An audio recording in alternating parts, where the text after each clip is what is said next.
থালার মতো রূপালি চাঁদের দিকে তাকিয়ে আছে আব্বার। আজকাল কারণে অকারণে তার বুকে শান্তি অনুভব হয়। হঠাৎ করেই আব্বারের মনে পুরানো একটা কাজ করতে ইচ্ছে শুরু করে। আব্বারের বাবা খুব ভালো বাঁশি বাজাতে পারে, তাই ছোটবেলা বাবাকে দেখেই বাঁশি বাজানো শিখেছিল আব্বার। কুয়াশা ঢাকা শীতের রাতে হঠাৎ করেই তার বাঁশি বাজাতে ইচ্ছে করে। আব্বার বিছানা থেকে উঠে যায়, তারপর ঘরের এক কোণায় থাকা কাপড়ের ব্যাগটা খুলে ব্যাগের ভিতর থেকে একটা পুরানো বাঁশি বের করে। আব্বার বাঁশিটা হাতে ঝুলায়। এই বাঁশিটা তার বাবার। আব্বারের কাছে তার বাবার মৃত্যুর পর এই একটা স্মৃতি আছে। কয়েক বছর আগে একবার বাঁশিটা বাজিয়েছিল আব্বার। সেই দিন তার চাচা অনেক কথা শুনিয়েছিল তাকে, তারপর আর বাজায়নি সে বাঁশি। এত বছর পর আবারও বাঁশিটা বাজাতে তার বড্ড ইচ্ছে হলো। আব্বার আর দেরি করলো না, বাঁশিটা নিয়ে বাইরে বেরিয়ে গেল সে। বাড়ি থেকে বেরিয়ে সোজা উত্তর মাঠের দিকে চলে গেল আব্বার। সেখান থেকে সর্দার বাড়ি অনেক কাছে। আব্বার খালি পায়ে শিশির ভেজা ঘাসের উপর দিয়ে হেঁটে যায়। মাঠের এক কোণে বাঁশ দিয়ে তৈরি বসার জায়গা আছে। আব্বার সেখানে পা তুলে বসে, তারপর খোলা আকাশের দিকে তাকিয়ে বাঁশি বাজাতে শুরু করে। গভীর রাতে আব্বারের বাঁশি সুধুর আওয়াজ মাতাল পরিবেশ সৃষ্টি করেছে। নিস্তব্ধ রাতে মায়াবী চাঁদটা যেন খিলখিল করে হেসে ওঠে আব্বারের বাঁশির শব্দে। চারটার দিকে তাকিয়ে মুচকি হাসে আব্বার। আমার অপরিচিতা, আমার এক মুঠো চাঁদের আলো। অপরদিকে রায়ের ঘুম ভেঙে যায় বাঁশির সুধুর শব্দে। ঘুম জড়ানো ডাগর চোখ দুটো মেলে তাকায় সে। শীতের উত্তরি বাতাসে পরোয়া না করে মাথার পাশে জানালাটা খুলে দেয় রায়। শুনতে পায় দূরে কোথাও আপন মনে কেউ বাঁশি বাজিয়ে যাচ্ছে। যে বাঁশির সুর প্রণয়ের কথা বলছে, যেন বাঁশির সুর একে অপরের সান্নিধ্য লাভের জন্য আহ্বান করছে। বাঁশিওয়ালা নিজের সব প্রেম যেন বাঁশির সুরে ঢেলে দিয়েছে।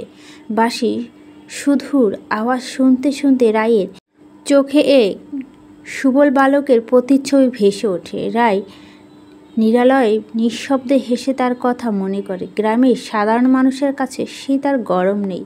তারা ভোর সকালে ঘুম থেকে উঠে বাড়ির বউরা কাজে লেগে যায়। রায় আয়নার সামনে দাঁড়িয়ে চুল বেনি করছে। ঠিক তখনই রায়ের দাদি ঘরে এসে বলে, দিদি ভাই, খাওন খাইয়া যাও, টেবিলে আমি তোমার খাওন দিছি। রায় তার দাদির দিকে তাকিয়ে হ্যাঁ সম্মতি জানায়। রায়ের দাদি ঘর থেকে বেরিয়ে যায়। রায় একদম তৈরি হয়ে টেবিলে নাস্তা করতে যায়। টেবিলে গিয়ে নানান রকমের পিঠা নাস্তা দেখতে পায় সে। ঠিক তখনই তার মাথায় একটা বুদ্ধি আসে। চারদিকে তাকিয়ে দেখে কেউ নেই। সেই সুযোগে টেবিলে পাশে রাখা একটি প্লাস্টিকের বক্স ভাপা আর চিতই পিঠা ভরে নেয়। তারপর নাস্তা খেয়ে বাসা থেকে বের হয়ে যায়, কারণ আজ তার কলেজ আছে। রায় কাঁধে ব্যাগ ঝুলিয়ে বেরিয়ে পড়ে ঘাটের উদ্দেশ্যে। গ্রামের ফাঁকা রাস্তা দিয়ে এক প্রকার দৌড়ে যায় সে। ঘাটের কাছে আসতে দেখতে পায় প্রয়োজনীয় মানুষটাকে। মানুষটা নৌকার উপর বসে আছে। মানুষটা আজকেও পাতলা একটা জামা পরে আছে। তার গায়ে কোনো শীতের পোশাক নেই। রায়ের বড্ড রাগ হয় মানুষটার উপর। তার দেওয়া চাদরটাও পরেনি মানুষটা। রায় ধীর পায়ে মাঝির পাশে দাঁড়ায়। তারপর বলে, ও মাঝি, যাবে না? আব্বার কথাটা শোনা মাত্রই পেছনে ঘুরে তাকায়। এক পলক নিজের অপরিচিতাকে দেখেই চোখ ফিরিয়ে নেয় একবার। তারপর মাথা নিচু করে বলে, হ্যাঁ যাব, কিন্তু আপনারা এত সকালে আইসেন কেন? আপনাকে কলেজ তো আরও পড়ে। তুমি এত প্রশ্ন করো না মাঝি, যাবে কি না তাই বলো। যামু না কেন? মানুষ এপার থাইকা ওপারে নেওয়া লাইগেই নৌকা চালাই। এখন নৌকায় ওঠেন। রায় নৌকায় উঠে বসে। আহ্বান নৌকা চালাতে শুরু করে। কুয়াশার চারদিকটা ঢাকা। আব্বার অন্যদিকে তাকিয়ে রায়ের উদ্দেশ্য করে বলে, আপনার চাদর কালকে নিয়ে যাইয়েন, ওই সব আমার লাগবো না। রায় আব্বারের দিকে তাকিয়ে বেশ কিছুক্ষণ, তারপর সাহসী কণ্ঠে বলে, নৌকার পূর্ব দিকে ঘোরাও মাঝি। আমি নদীর ওপার এখন যাব না। পূর্ব দিকে যাইবেন না কেন? ওই দিক এখন কেউ নাই, আর আপনে তো কলেজে যাইবেন। তুমি বেশি কথা বলো মাঝি, যা বলছি তাই করো। আবার এক দৃষ্টিতে চেয়ে থাকে অপরিচিতার দিকে। তার বুকের ভিতর এমন বড্ড ভয় লাগছে, কারণ রায়ের বাড়ির লোকেরা যদি একবার জানতে পারে যে রায় নিয়ে সে ঘুরতে গেছে, তাহলে তার পিঠের চামড়া থাকবে না। আকবরের চিন্তার মাঝেই রায় কর্কশ গলায় বলল, কি এত ভাবছ? তাড়াতাড়ি নৌকা ঘুরাও। আব্বা রায়ের কথা মতো নৌকা ঘোরার নিস্তব্ধ পরিবেশে কুয়াশা ভেদ করে তারা এগিয়ে চলে। নৌকা চলতে চলতে রায় বলে, তুমি সবসময় এমন আগোছালো থাকো কেন মাঝি? আব্বার একটা দীর্ঘশ্বাস নিয়ে বলে, যার জীবনটা অগোছালো তার বাইরে রূপটা আর কত ভালো হইব। বাইসে আছি এইটাই হাজার শুক্রিয়া। এই শীতের সময় এমন খালি গায়ে থাকতে কষ্ট হয় না? আমি মানুষ হইলে তো কষ্ট হইতো। মানে? সব কথার মানে খুঁজবেন না, কিছু কিছু কথার মানে না বোঝাই ভালো। রায় আকবরের কথা শুনতে শুনতে নিজের ব্যাগ খোলে, ব্যাগের ভিতর থেকে একটা প্লাস্টিকের বক্স বের করে, তারপর বেশ অভিমানী কণ্ঠে বলে, কালকে আমাদের বাড়ির পিঠা খেলে না কেন মাঝি? এত অহংকার কিসের? রায়ের অভিমান মিশ্রিত এমন কথা আকবর হেসে তারপরে জবাবে বলল, অহংকার করার মতো যার কিছু নাই সে আবার কি লইয়া অহংকার করব? মালিকের সামনে চাকরের পায়ের উপর পা তুইলা খাওয়ার নিয়ম নাই। আপনারা হইলেন মালিক আর আমি সামান্য মাঝি। এইবার আপনি নিজেই বুঝে নেন বাকি কথা। এত কিছু আমি বুঝতে চাই না মাঝি। এই নাও বক্সটা ধরো এখন। আকবর বক্সটার দিকে তাকিয়ে বলল, এইটা আবার কিসের বাটি? আর আমি এইটা নিমু কেন? রায় বিরক্ত হলো বেশ, তাই কিছুটা ধমকদার কণ্ঠে বলল, তুমি আসলে বেশি কথা বলো মাঝি, বক্সটা এখন তাড়াতাড়ি নাও। আর একটা কথা বলবে দাদুর কাছে তোমার নামে নালিশ করব আমি। আবার ভয়ে রায়ের হাত থেকে বক্সটা নিয়ে নেয়। আকবর বক্সটা নিতে রায় বলল, নৌকা নদীর ওপারে ঘুরে মাঝি, কলেজের সময় হয়ে যাচ্ছে আমার। তাছাড়াও চারদিকে আলো ফুটে গেছে। আকবর চারদিকে তাকিয়ে দেখলো আসলেই আলো ফুটে যাচ্ছে। আকবর দূরত্ব নৌকা চালাতে লাগলো। নৌকা চালিয়ে যত দূরত্ব সম্ভব সে ঘাটে চলে এলো। রাই নৌকা থেকে নামতে নামতে বলল, ফিরে এসে যেন ফাঁকা বক্সটা পাই। আর হ্যাঁ, মনে ভুলো কখনো আর চাদর ফেরত দিবে না, ওটা আমার থেকে তোমার 1000 গুণ বেশি দরকার। রাই কথাগুলো বলতে বলতে নৌকা থেকে নেমে যায়। আকবর মাথা নিচু করে বসে থাকে। রাই চলে যেতেই আকবর বাটিটা খুলে বাটির ভিতরে ভাপা পিঠা আর চিতই পিঠা। পিঠা খেতেই আকবরের চোখ জলে ভরে ওঠে। কতগুলো বছর পর কেউ একজন তার হাতে ধমক দিয়ে খাবার ধরিয়ে দিল। ভাবতেই আকবরের বুক কেঁপে ওঠে। ছোটবেলা মায়ের কাছে খাবার না খাওয়ার জন্য কত যে বকা খেয়েছে তার শেষ নেই, কিন্তু তার বাবা মারা যাওয়ার পর এই খাবারের জন্য কত গালাগাল শুনছে সে। আকবর হাত দিয়ে চোখের পানি মুছে নেয়, তারপর একটা পিঠা হাতে নিয়ে খেতে শুরু করে। গাছের আড়াল থেকে রাই আকবরকে দেখতে থাকে, তারপর মুচকি হেসে চলে যায়। বেশ কয়েকদিন পার হয়ে গেছে। আকবরের পরীক্ষার রুটিন দেওয়া হয়েছে। আকবর এই কয়েকদিন বেশ কিছু টাকা জমিয়েছে। সে টাকা দিয়ে আজ বই কিনে এনেছে সে। এতদিন সব টাকা তার চাচা নিয়ে গেছে, কিন্তু এখন তো তা হয় না। বই নিয়ে বাড়ি ফিরতে বেশ রাত হয়েছে আকবরের। সারাদিন পরিশ্রমের বেশ ক্ষুধা লাগে তার। পাতিলে হাত দিতে দেখে ভাত নষ্ট হয়ে গেছে। আকবর ভাতের পাতিলটা নিয়ে পুকুরের কাছে যায়, তারপর পাতিল ধুয়ে প্রয়োজন মতো চাউল মেপে ঘর থেকে বের হতেই দেখতে পায় তার চাচা চাচি এসেছে। আকবরকে দেখেই তার চাচা বলল, এত রাইতে তুই ভাত রানবি নাকি বাপ? এই শীতে তোর মেলা কষ্ট হইব, তোর লইগা ভাত আনছি, এখন ভাত খা তাড়াতাড়ি কইরা। আকবর তার চাচার দিকে কিছুক্ষণ তাকিয়ে থাকে অবাক দৃষ্টিতে, তারপর স্বাভাবিকভাবে বলল, শীতে এখন আর কষ্ট হয় না চাচা। শীতের কষ্ট সহ্য করতে করতে এখন শরীরে সইয়া গেছে, আর রান্না করতে বেশি সময় লাগে না। গরিবের ঘরে ভাত আর আলু সিদ্ধ হইলেই হয়। আকবর কথাটা বলেই চুলার কাছে যায় আগুন ধরাতে। আকবরের চাচা নিজের বউকে কনু দিয়ে আস্তে করে ধাক্কা মারে। আকবর এই দৃশ্য ঠিক দেখতে পায়, কিন্তু কোনো কথা বলে না। সে খুব ভালো করে জানে তার চাচা চাচির মতলব।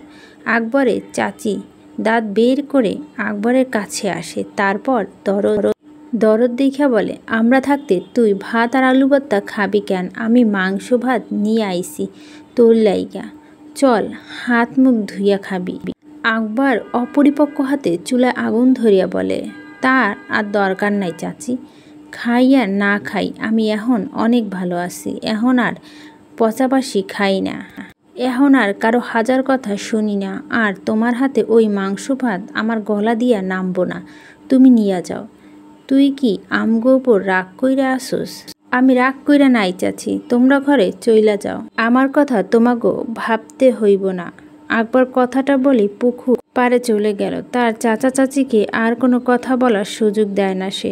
তাদের দেওয়া কষ্ট বুকটা ভারী হয়ে আছে তাদের দেওয়া খাবার যে গলা দিয়ে নামবে না আকবরের।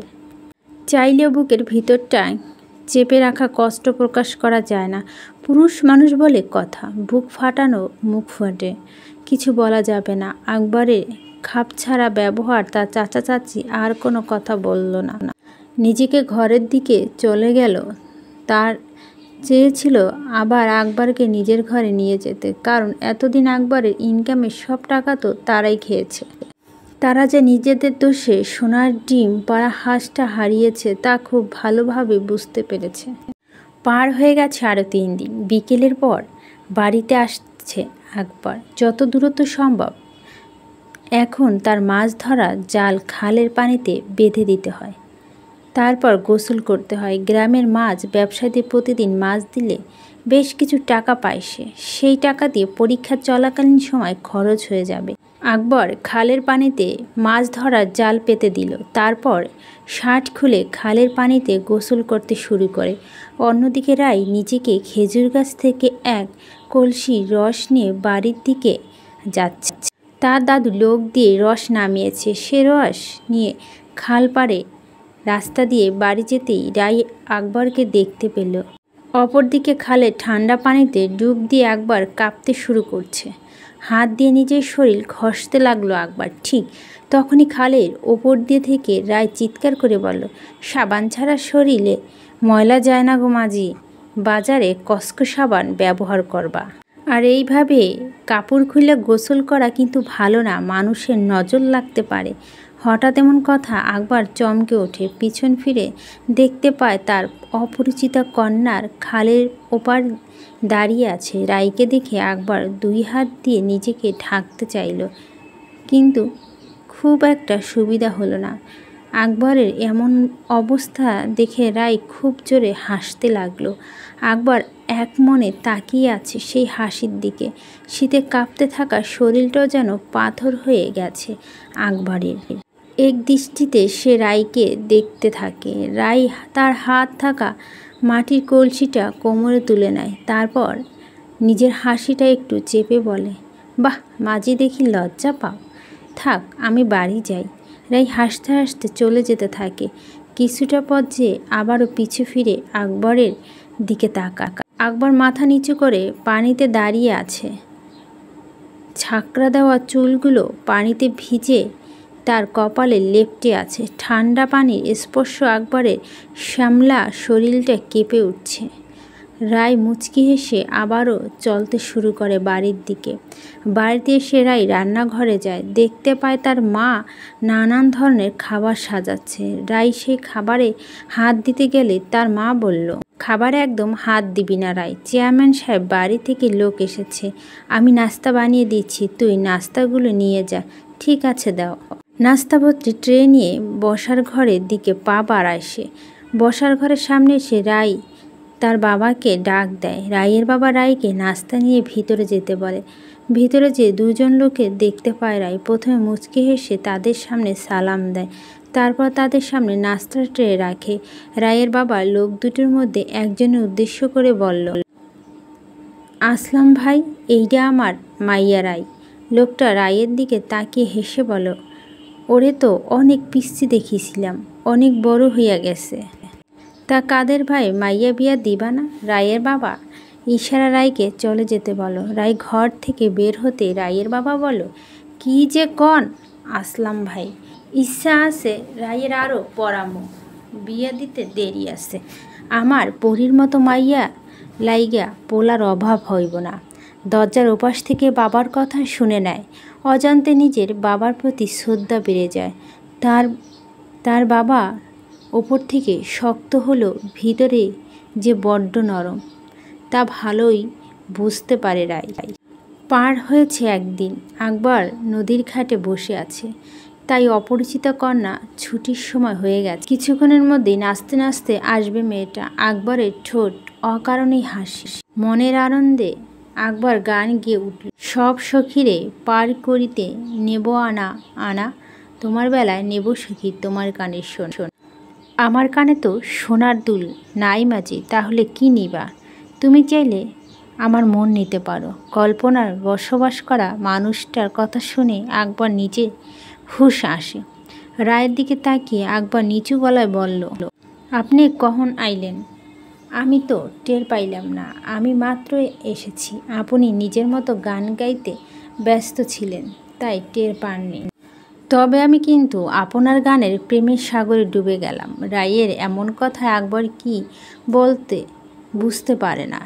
কেমন যেন লজ্জা লাগছে তার। এমনিতে গতকালের ঘটনা আবার বেশ লজ্জা পেয়েছে, তার মধ্যেই আজকে এমন কথা তার আরও বেশি লজ্জা লাগছে।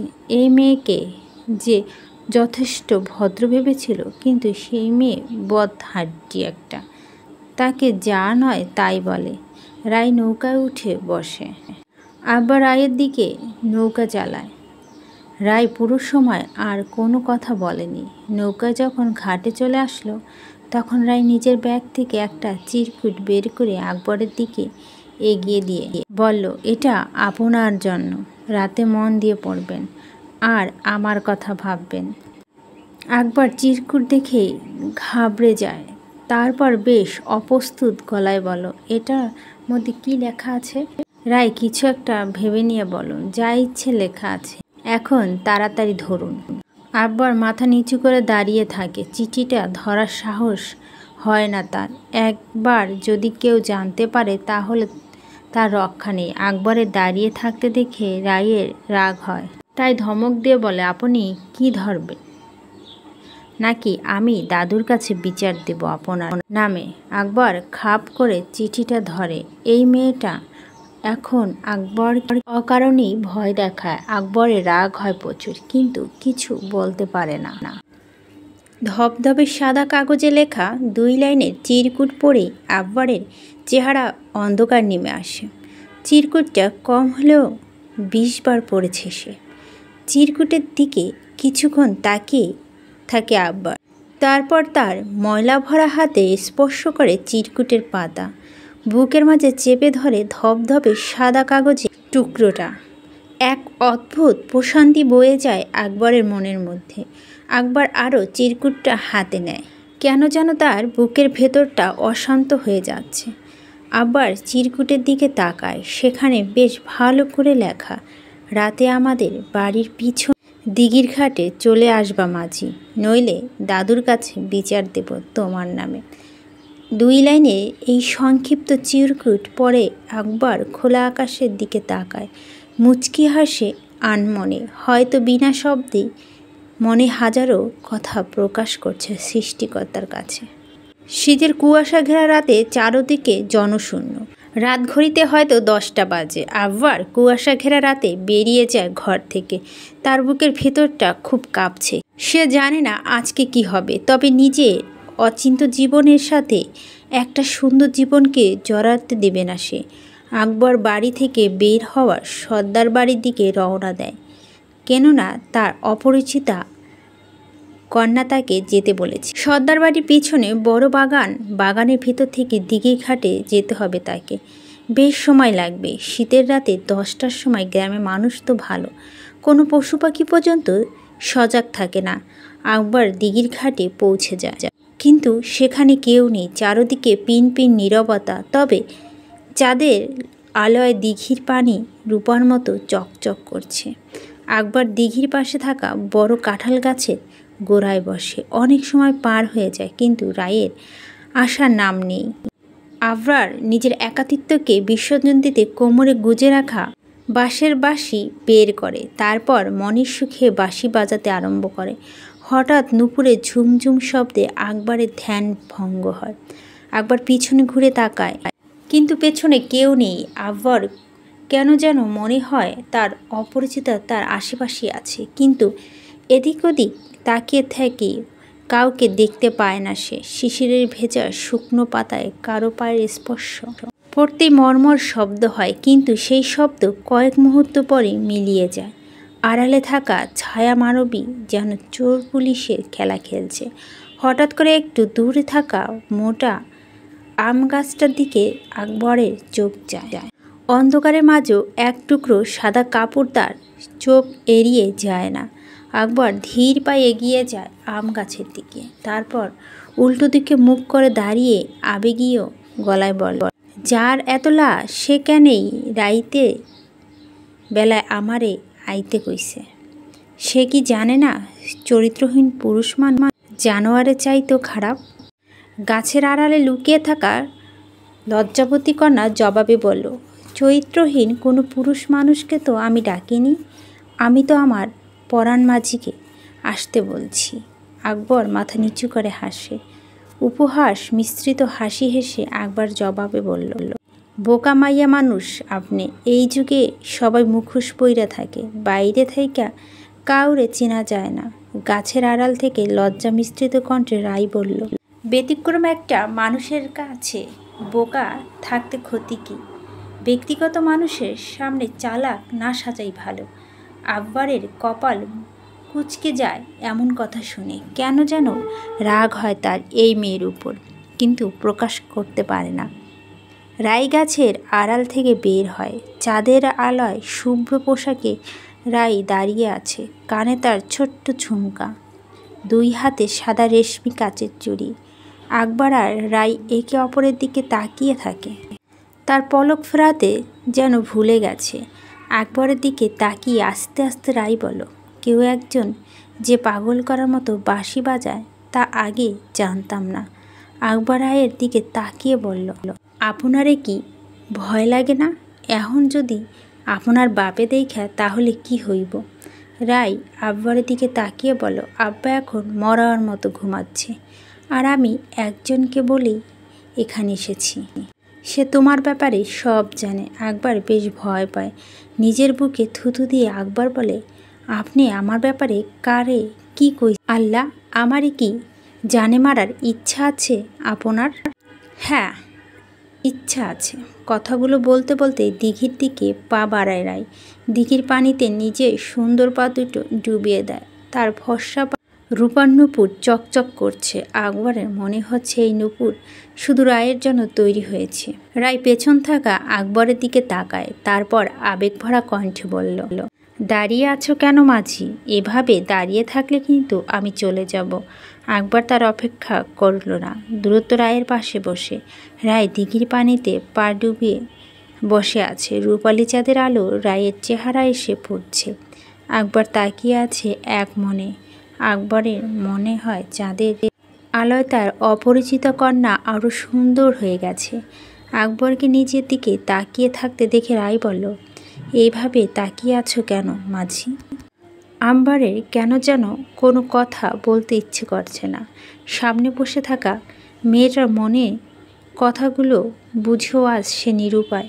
ভালোবাসার ঘরের অভাব একবার এসে পড়লে ভালোবাসার যে আর থাকে না। কল্পনা রাজ্য রাজকন্যা নিজে থেকে তার কাছে ধরা দিয়েছে, তবুও হাত দিয়ে তাকে ছুঁয়ে দেখা নিষেধ।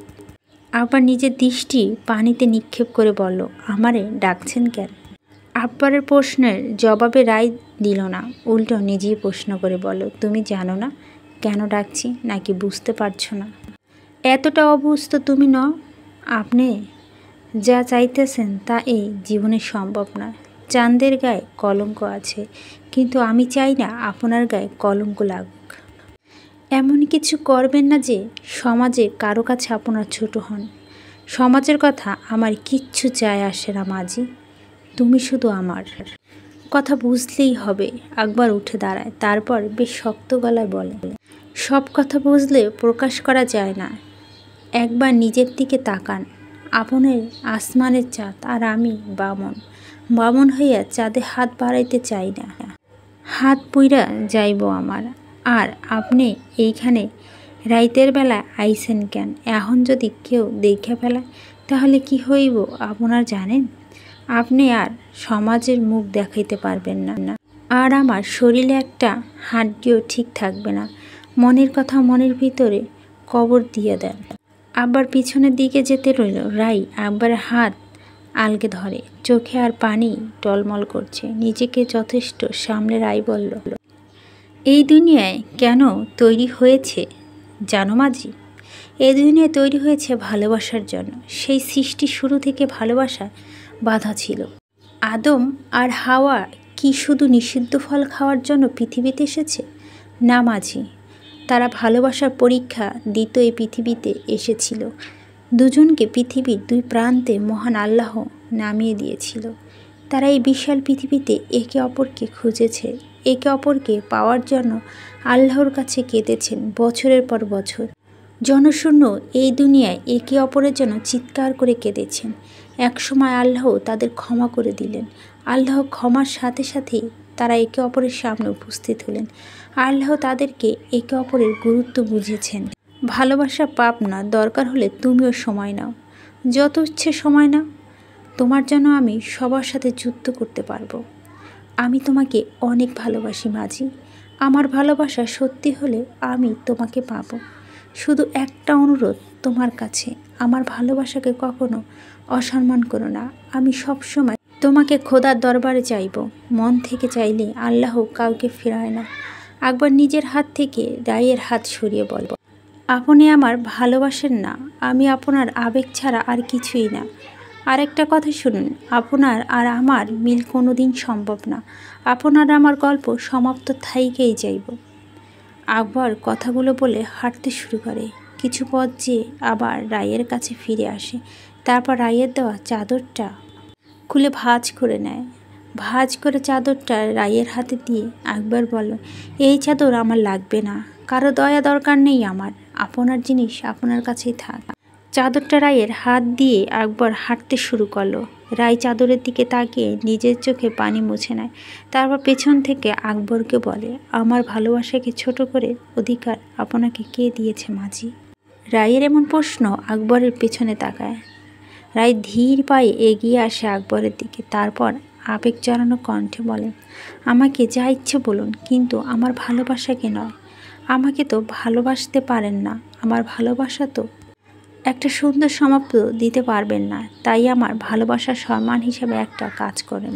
আবরার মাথা নিচু করে আছে। রাইয়ের চোখের দিকে তাকানোর মতো ক্ষমতা এখন তার নেই, কেননা অপরিচিতার চোখের পানি সে দেখতে পারবে না। আবরার মাথা নিচু করে বলল, কী কাজ বলুন? রাই নিচু হয়ে নিজের পায়ের নূপুর খুলতে লাগলো। নূপুর জোড়া খুলে আকবরের হাতে দিয়ে রাই আকবর কিছু বুঝতে পারছে না। রাই নূপুর জোড়া আকবরের হাতে দিয়ে নিঃশব্দে কাঁদতে কাঁদতে বলল, এটা আপনার ভালোবাসা মানুষকে দেবেন। যাকে বিয়ে করবেন তাকে উপহার হিসাবে দেবেন। আমার এই অনুরোধ দয়া করে ফিরিয়ে দেবেন না। ভালোবাসতে না পারেন, অন্তত ভালোবাসাকে সম্মান করে আমার কথাটা রাখবেন। রাই আমরানকে চাদরটা দিল। তারপর আবারও কাঁদতে কাঁদতে বলল, এই চাদর আমার ভালোবাসা আছে, দয়া করে রেখে দিন। আপনার কাছে অনেক ভালোবেসে দিয়েছি। আবরার নিজেকে শক্ত করে নেয়। তার ভেতরটা অনেক আগেই সমাজের কাছে শেষ হয়ে গেছে। সে ভেঙে মনে মেয়েটাকে আর রাখতে চায় না আকবর। রাই আকবরের হাত আঁকড়ে ধরে বলল, আমাকে কি একটু ভালোবাসা যায় না মাঝি? একটু ভালোবাসাই তো চাইছি, বেশি কিছু না, আবদার করছি। আকবর নিজের হাত দিয়ে রায়ের চোখের পানি মুছে দেয়। তারপর মুচকি হেসে বলে, সোনার চামচ মুখে দিয়ে আপনার জন্ম হয়েছে, তাই বাস্তবতা বুঝতে পারছে না। দুনিয়া অনেক কঠিন, কি দিবে পারুম আমি তো নিজেই খাইতে পারি না, আবার আপনার রাখুম। বাড়িতে যান, বাড়িতে যাইয়া ঘুমাইয়া থাকেন। অভাব দেখলে ভালোবাসা পালাইয়া যাইব। আমি যাব না মাঝি, তুমি একটু বোঝার চেষ্টা কর। আমার একার বুঝে কিছু হবে না, এই সমাজে কোনো দিন মানবে না। বাড়িতে যান, আপনার বাপে জানলে অনেক ঝামেলা হইব। আমি কোনো রাজকন্যার ছোট কুঁড়ে ঘরে আনতে চাই না। আব্বর কথাগুলো বলে হাঁটতে শুরু করে। সে অনেক আগেই রায়ের মনের কথা বুঝে গিয়েছিল, কিন্তু এতদিন কিছু বলতে পারেনি। কিন্তু আজ সকল দ্বিধা ভুলেই রায়কে সাবধান করে দিল। মাঝে মাঝে চাইলেও ভালোবাসা মানুষকে নিজের কাছে আটকে রাখা যায়, তাদের সুখের জন্য দূরে ঠেলে দিতে হয়। রাই সেখানেই বসে কাঁদতে শুরু করলো। আব্বার হাঁটতে হাঁটতে নিজের চোখে পানি মুছে নেয়, তারপর অন্ধকারে যে দাঁড়িয়ে রইল একটা গাছের আড়ালে। সেখান থেকে তার মন পিঞ্জিরা থাকা অপরিচিত কন্যাকে দেখতে লাগলো। মেয়েটাকে এই অন্ধকারে রাতে ফেলে যাওয়া কি উচিত নয়? মেয়েটাকে নিয়ে তার অনেক চিন্তা, যা চাইলেও বলা যায় না। কান্নারত রায়কে দেখে আকবর বুকটা কাঁপতে লাগলো। ইচ্ছে করলো দৌড়ে যেয়ে জড়িয়ে ধরতে তার অপরিচিতাকে, কিন্তু চাইলেই সব করা যায় না। কিছুক্ষণ পর রায় উঠে দাঁড়ালো, তারপর কাঁদতে কাঁদতে দৌড়ে বাড়ির দিকে যেতে লাগলো। আকবর শুধু তাকিয়ে দেখলো, কিন্তু কিছুই করতে পারল না। সকালে চিৎকারে আওয়াজে ঘুম ভাঙে যায় রায়। কাল সারা রাত কান্না করেছে সে। শেষ রাতের দিকে কাঁদতে কাঁদতে ঘুমিয়ে গিয়েছিল। রায়ের মাথা ভার হয়ে আছে। রায় তার গায়ের ওড়না পরে নেয়, তারপর বিছানা থেকে নেমেই বাইরে বের হয়। বাইরে আসতেই দেখতে পায় তার পাগল চাচাকে। মাটিতে পড়ে আছে তার নিস্তেজ দেহ, মুখ থেকে সাদা ফেনা বের হচ্ছে। পাশেই রায়ের মা চিৎকার করে সবাইকে ডাকছে।